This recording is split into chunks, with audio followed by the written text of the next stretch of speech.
Hola, hola, ¿cómo le va a todos ustedes? Realmente un placer compartir este espacio de retroalimentación, ¿no? En el programa del día de hoy vamos a hacer un abordaje referido a la pequeña y mediana empresa. Digo referido a la pequeña y mediana empresa porque es la que provee mayor mano de obra en nuestro país. Es la que contribuye al Producto Bruto Interno y muchas veces todos los gobiernos en la mesa de negociación recurren a distintas instituciones como la Unión Industrial Argentina, la Asociación Empresaria, y de pronto yo considero, en mi carácter de comunicador, que muchas veces es descuidado aquellos sectores que son tan vitales para la economía de un país. Sectores vitales que hoy se ven afectados con distintas políticas, restricción a las importaciones, más allá de que existe un contexto nacional, consecuencia del endeudamiento de falta de dólares, y más allá que existe un contexto internacional donde se plantean varias problemáticas en simultáneo.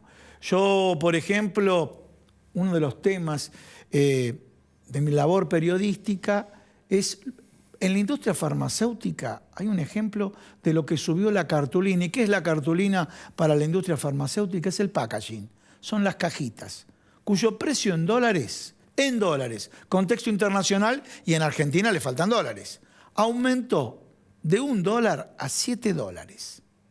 Brasil, que era nuestro proveedor, restringe la provisión de cartulina, reitero, le hace packaging, en este caso para la industria farmacéutica, alimenticia, juguetes y muchos temas más que podemos asociar. O sea, un contexto complejo a nivel local y un contexto complejo a nivel nacional. Por eso en el programa del día de hoy, y le voy a contar la frutilla con lo que vamos a cerrar, porque hoy con Mariela Blanco va a contar algo de una pyme, pero realmente que yo diría es una pyme asociada a algo que yo lo considero un museo histórico nacional, que es la Confitería El Molino, que tiene una historia cultural, tiene una historia arquitectónica y tiene una historia también de cómo recuperar una empresa que tiene estas características de pequeña y mediana empresa. La primera parte del programa vamos a estar con Salvador Femia, que lo estamos viendo ahora en pantalla, que es vocero de la Confederación Argentina de la Mediana Empresa.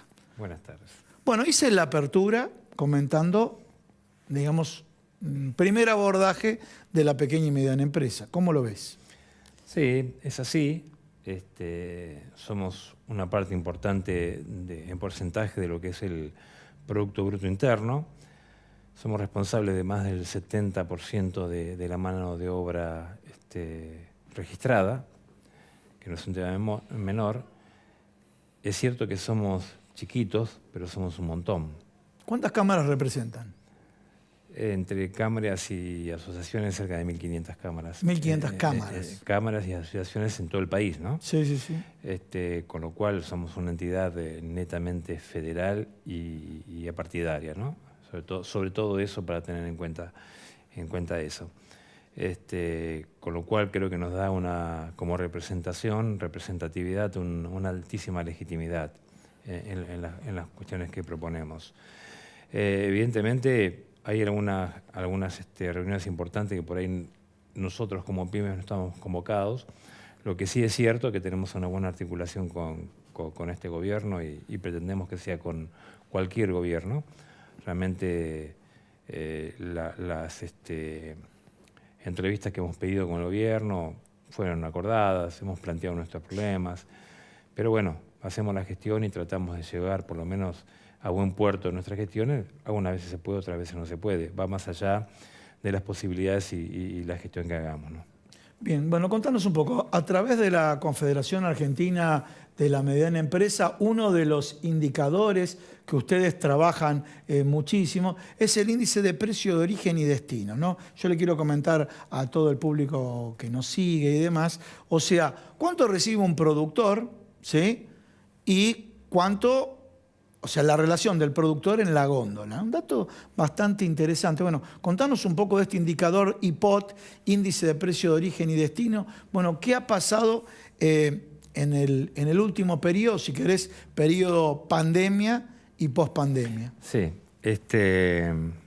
Made in CAME este índice, ¿no? Sí, sí, un índice propio de CAME. Sí, un índice propio de CAME que lo hacemos periódicamente, cada vez más refinado. Hay un gran equipo de trabajo en esto, tanto en la parte de estadística como los profesionales que conocen a fondo la temática de las producciones regionales, que realmente donde parte esta producción. El último vimos un incremento en la brecha. Hay que tener en cuenta que es un promedio ponderado, muy ponderado a nivel país, muy extendido, y está un poquito reflejando lo que gana el productor, lo que se le paga al productor y a cuánto llega en la góndola. Y que no es lo mismo lo que en la góndola de un supermercado grande, de una gran superficie, lo que es el mercado de barrio. Pero evidentemente hay factores estacionales, hay cuestiones puntuales que han llevado para arriba o para abajo. Recordemos que en enero, por ejemplo, se produjeron unas temperaturas altísimas durante más de una semana. Claro. Recordás que superamos 40 y pico por ciento, perdón, 40 y pico grados. Después a eso vino unos cuantos días de lluvia, o sea, todo lo que estaba más o menos marchito después se pudrió, o sea que había pegado fuertemente en la verdura de hojas verdes, y eso, bueno, en el índice había poca oferta, de mala calidad y de mucho precio. Entonces ahí son todos factores que en cada índice, en cada periodo que es mensual, hay que tener en cuenta para analizar cada producto. Pero generalmente nosotros reflejamos un número X que es ponderado de todos los productos, tanto agrícolas como ganaderos, que son 28 productos, que son los que más se consumen en la mesa familiar, y que da un número que da 3 y pico por ciento, que la última vez, entre lo que recibe el productor y lo que paga el consumidor. Sí, sí, la relación entre la góndola y el productor, y toman productos tanto del sector agropecuario como del fruto hortícola. Exactamente, ¿no? Y cada producto tiene una característica distinta. Por ejemplo, huevos es una cosa que no tiene alternativas, ¿no? Y por eso la brecha es más chica, porque está muy integrado toda la producción. Creo que daba 50% más o menos. No, daba inclusive menos. Menos. Y algunas verduras que por una cuestión también algunas veces estacional hay un margen altísimo, depende de la oferta y la calidad que haya en el mercado. Yo creo que la mayor dispersión estaba, por ejemplo, en las naranjas, ¿no es cierto? En las naranjas la última vez, en el otro había sido la berenjena, que había pegado. Sí. Hay momentos también que se recupera precio. Bueno, todo eso está medido, ponderado, y realmente tiene una significación para decir esto es lo que gana el productor, esto es lo que llega al consumidor, y tiene explicaciones de por qué es lo que pasa en el medio. Vamos a la naranja, porque yo vi la multiplicación por 10. Sí, algunos casos. La multiplicación por 10. ¿Qué pasa ahí cuando la dispersión es tan alta? Sí, cuando la dispersión es tan alta tiene que ver, ya te digo, una cuestión que en ese periodo medido pasa que hay mucha oferta y el producto no es demandado, y entonces o hay poca oferta y el producto está muy demandado. Aparte se han cambiado los hábitos. Cuando nosotros éramos chicos decía, en tal temporada no hay tomate y no hay tomate. Claro. Hay tomate casi ahora todo el año. Ahora se la temporada, viene de distintos lugares. Tampoco es el tomate que comíamos antes, ¿no? Ese sabor tan fresco, pero bueno. Son cosas que han cambiado en los hábitos también. Y el tema es la explicación de qué pasa en el medio, ¿no? Claro. El productor generalmente saca su producción, no tiene infraestructura, no se ha desarrollado nunca esa infraestructura en la mayoría de los cultivos, y bueno, está el acopiador, las cámaras de frío, las cámaras de empaque, que están en el medio, que generan márgenes propios en cada escalón. Claro. Algunas veces no se justifica el margen que tiene, y la carga impositiva que va teniendo hasta llegar al final. Claro. Que es importante, sobre todo en el caso de los ingresos brutos, y el transporte. Bien. Hoy, por ejemplo, tiene incidencia el transporte por el tema del gasoil, todo eso también impacta en el precio final de la mercadería, ¿no? Los costos logísticos, me imagino. Obviamente. Los costos logísticos tienen influencia. Bueno, y si te parece, para cerrar el tema de algo que se habla en los medios de comunicación, nada más que tenemos que escuchar a los empresarios. Sí. Esa es la realidad, ¿no? Como periodista y hablando específicamente del segmento económico, bueno, falta de dólares, problema macro del país. Algunos justifican, otros no justifican.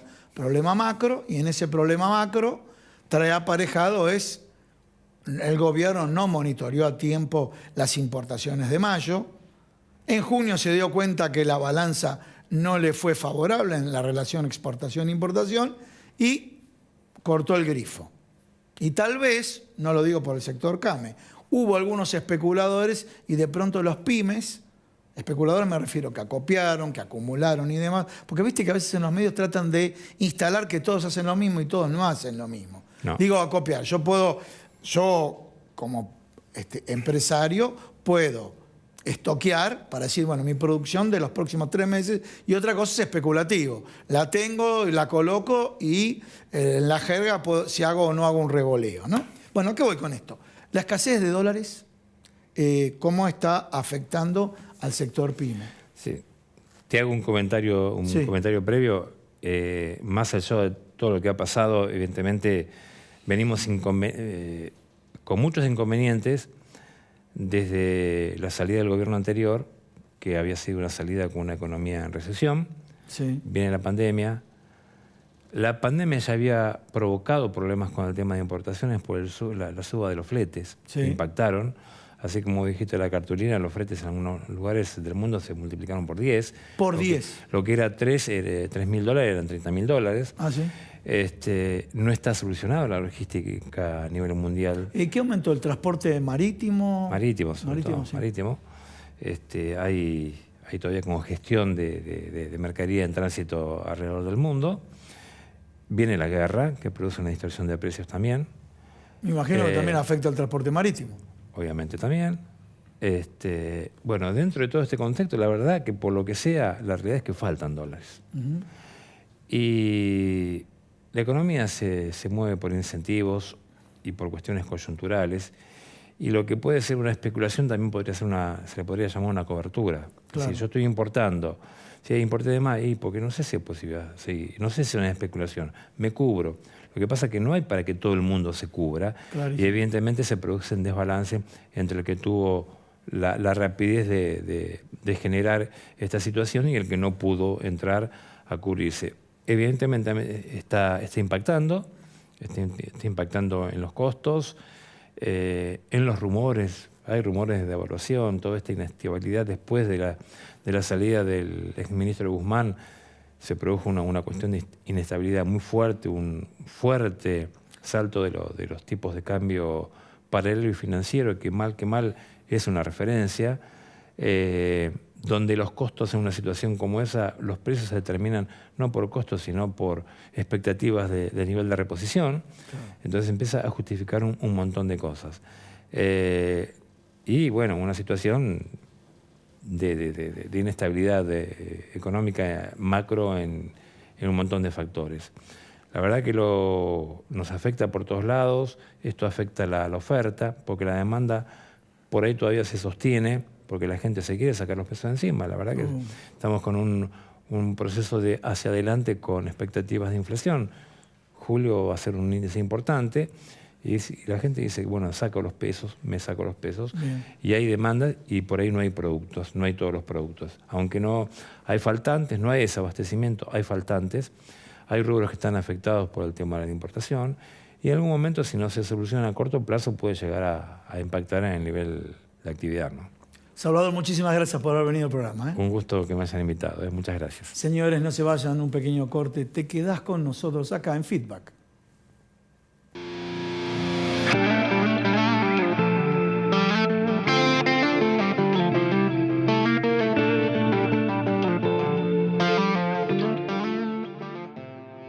Las farmacias de la red COFA tenemos mucho más que medicamentos para vos. Cuidamos tu salud y bienestar con servicios farmacéuticos especializados. Somos la red sanitaria de farmacias más grande del país. Estamos siempre cerca, las 24 horas, todo el año. Busca tu farmacia en red.cofa.org.ar.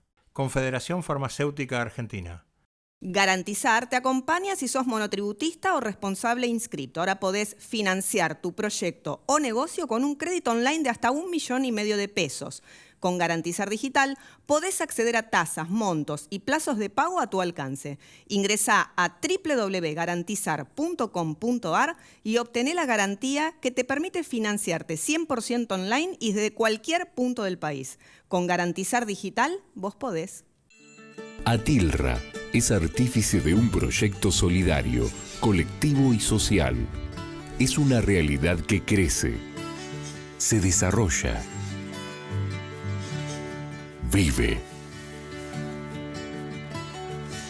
y se multiplica, pero sobre todo permanece en el tiempo. Atilra, más de 70 años sembrando de sueños el camino.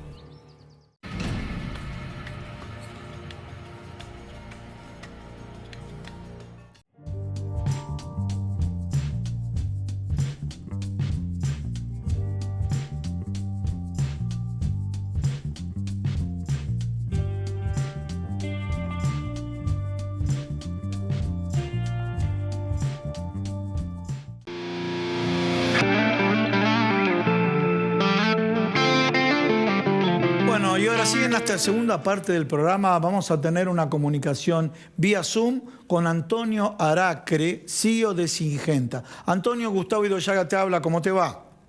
Hola Gustavo, ¿cómo estás vos? Bueno, Antonio, dentro del sector empresario has tenido un perfil mediático importante, significativo, principalmente en cuanto a la evaluación de las políticas económicas del gobierno. Y también, bueno, llamémoslo así, una foto que marcó esta última semana, un encuentro que tuviste con Martín Guzmán, ¿no? Ex ministro de Economía. Bueno, contanos un poco cómo estás viendo el escenario en estos días, en este escenario donde se está hablando de otra posible renovación de gabinete. Bueno, te diría que si uno tuviese que buscar una palabra que resuma lo que está pasando en las últimas semanas, creo que lo mejor sería la incertidumbre, particularmente la incertidumbre mucho más política que económica. La realidad es que toda la crisis económica que vive en la Argentina es de una raíz mucho más profunda en lo político que en los fundamentals de la economía. Con eso no estoy queriendo decir que no tengamos problemas en la economía, pero la verdad es que no son problemas que no se puedan resolver cuando hay un alineamiento adecuado y congruente en las más altas esferas del poder.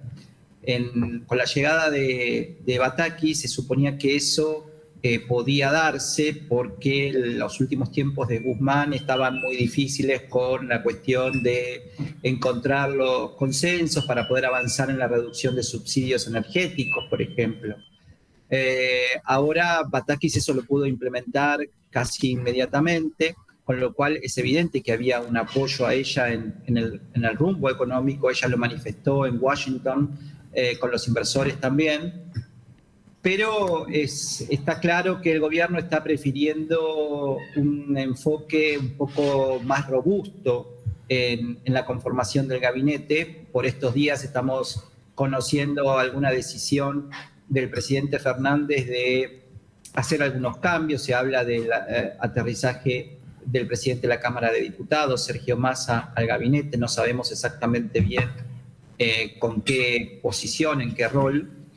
Y bueno, vamos a tener que esperar un poco. Lo que es cierto es que toda la volatilidad financiera que hemos visto en los últimos días, sobre todo en el valor de los dólares financieros, en el riesgo país, en los bonos, está muy, pero muy vinculado a esta incertidumbre política. Hasta que no se confirme el rumbo de la política, va a ser difícil que la economía se estabilice. Antonio, cuando vos decís los fundamentals de la economía, ¿no es cierto? Bueno, estos mercados financieros, ¿son sensibles a lo fundamental o son sensibles prioritariamente a lo político? Y para traducirle a la gente es equilibrio fiscal, exportación, importación, gasto público. ¿Cuál es tu visión? Mira, son sensibles a las dos cosas, pero déjame explicarte algo. Un país con un 3% de déficit fiscal no es un drama en ninguna parte del mundo. Claro. ¿Por qué en Argentina es un drama?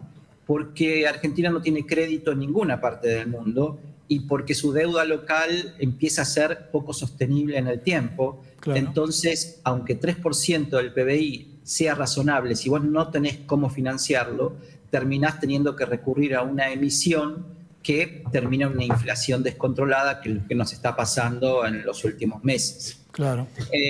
Creo que hoy el problema mayor no es tanto de índole fiscal, sino que es de índole monetaria.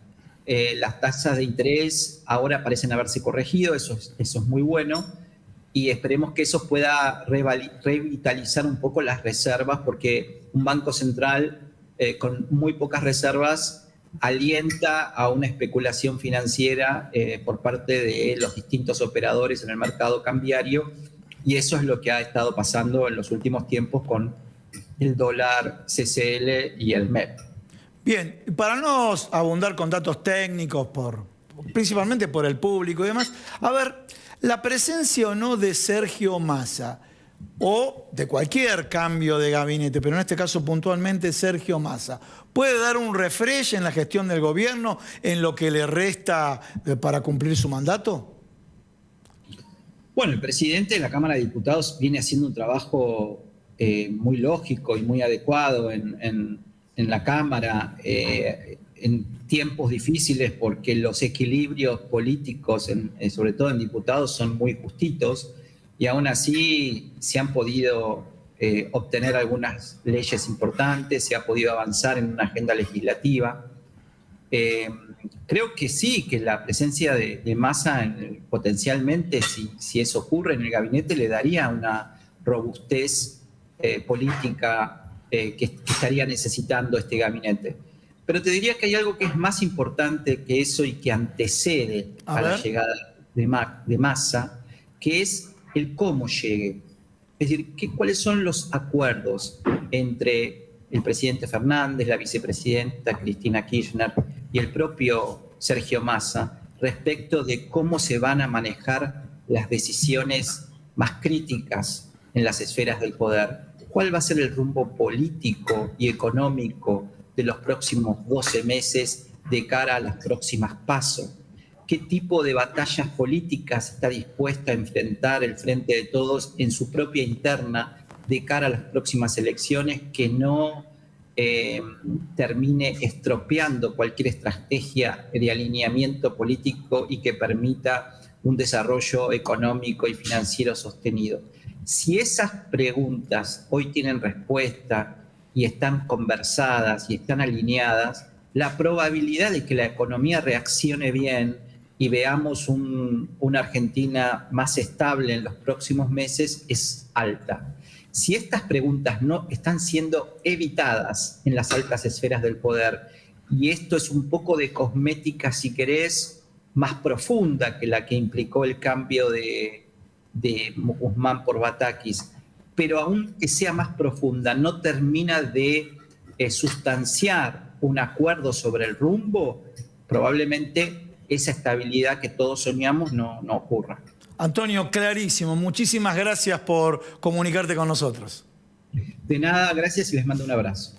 Bueno, estuvo con nosotros Antonio Aráquere, CEO de Syngenta. Realmente el agradecimiento estuvo en todos los medios, una opinión muy consultada.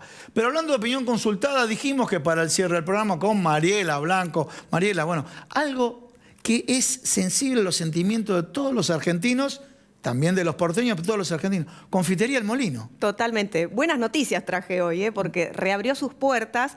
Buenas noticias parciales, porque en realidad se va a hacer aperturas en forma periódica para que la gente pueda ver el avance de las obras. Vos sabés que desde 2014, cuando se produce la expropiación, que sufrió una serie de desavenencias que tuvieron que ver con crisis políticas, tuvo incendios, pasó de todo, cambio de manos, quiebre. El cierre definitivo se da en 1997. Un año antes había estado Madonna acá justamente filmando Evita y hizo un videoclip ahí adentro muy recordado.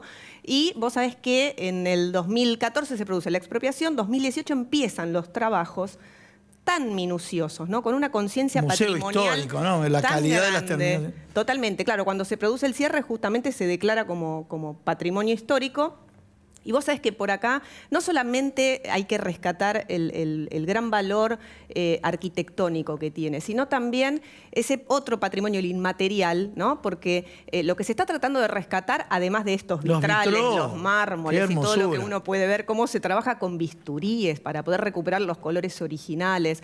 Se está también trabajando en ese otro patrimonio que son los sabores, porque lo más recordado, ¿no? Los abuelos nuestros que han ido, padres también, por supuesto, no me voy a hacer la joven, recuerdan el postre imperial ruso, el leguizamo, bueno, la fina pastelería, el aroma del café. Y pensá que es un lugar donde además pasaron y festejaron el cumpleaños y eran habitué desde Gardel, Evita, que la nombramos recién, Marcelo T. de Alvear, Uriburu, o sea, tantísima gente, personalidades de la cultura popular, presidentes, Marcelo T. de Alvear, bueno, un lugar bellísimo. Me hicieron llegar un libro que es Café con Todo, de Carlos Cantini, que, bueno, tiene la recopilación de 50... A ver, ponchamos ahí que tenemos que cerrar con esto. Acá 50 confiterías, cafés y cabarets, etcétera. Y también contada acá, lo recomiendo, la historia, ¿no? Sí. Desde los inicios. Se llama Café Contado. Café Contado de Carlos Cantini, que tiene, entre otros lugares, la historia de la confitería de Las Violetas, que es imperdible. Bueno, y ahí vimos algunos de los trabajos de restauración. Mariela, qué lindo. Bueno, tenés que seguir viniendo al programa revalorizando todas estas reliquias y patrimonio histórico nacional que está vinculado con la actividad de nuestro país, ya sea económica y cultural, ¿no? La cantidad de trabajo también, ¿no? Que dan estos lugares. Sí, la mano de obra ocupada. Cuando vuelva la confitería, el museo de sitio, bueno, muchísimo. Hay mucho para hablar, pero me comprometo que cuando tenga otra buena noticia la traigo acá. Buenísimo. Bueno, señores, nos despedimos de todos ustedes y nos vemos la semana que viene acá en Feedback.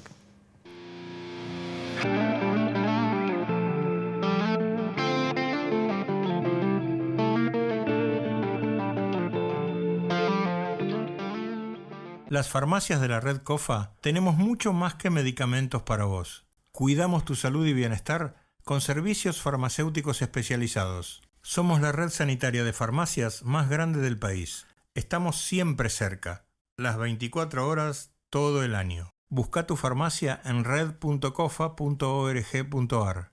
Confederación Farmacéutica Argentina. Atilra es artífice de un proyecto solidario, colectivo y social. Es una realidad que crece, se desarrolla, vive y se multiplica, pero sobre todo permanece en el tiempo. Atilra, más de 70 años sembrando de sueños el camino.